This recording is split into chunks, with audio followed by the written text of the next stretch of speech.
Hi, my name is David. Welcome to my course Web App Hacking – Hacking Authentication. In this course, I will discuss different types of vulnerabilities in authentication mechanism.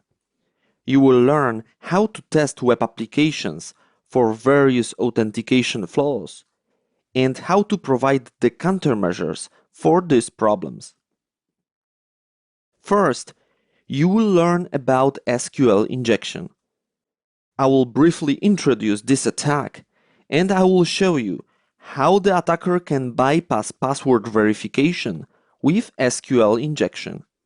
You will see that it is a really powerful attack because it allows the attacker to get an unauthorized access to user's account without the knowledge of user's password.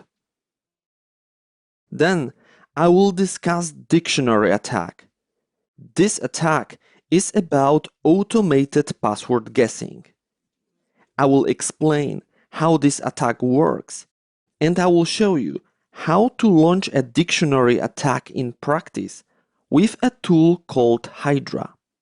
What's more, I will tell you how to prevent this attack from happening. Next, you will learn about HTTPS enforcement.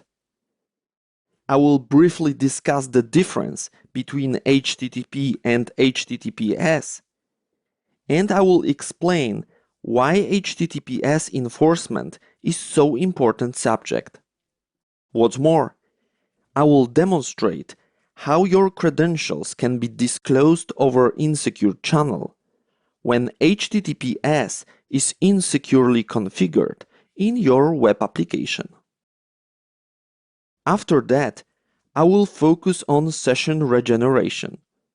I will show you that secure HTTPS is not enough. You also have to remember about secure session management. Security is as strong as the weakest point in the chain, and attackers know about it. When your session ID is not regenerated at the time of authentication, then the attacker can impersonate you. And this is exactly what I will show you in a demo. Then, I will discuss user enumeration. I will explain how user enumeration works and how to test for user enumeration in authentication mechanism.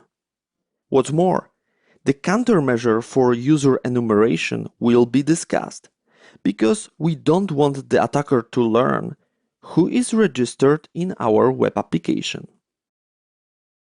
Finally, I will tell you about industry best practices related to authentication mechanism. I will focus on two subjects: strong password policy, which is used to prevent users from using weak passwords, and two-factor authentication, which is used to keep your account safe even if your password has been stolen by the attacker. This course is a part of Web App Hacking series, so it is about hacking and vulnerabilities. But what we want to do at the end of the day is implementing our web applications securely. That's why the countermeasures will also be discussed in this course. I hope you will like the content of this course and you will make the most of this knowledge. Enjoy the videos.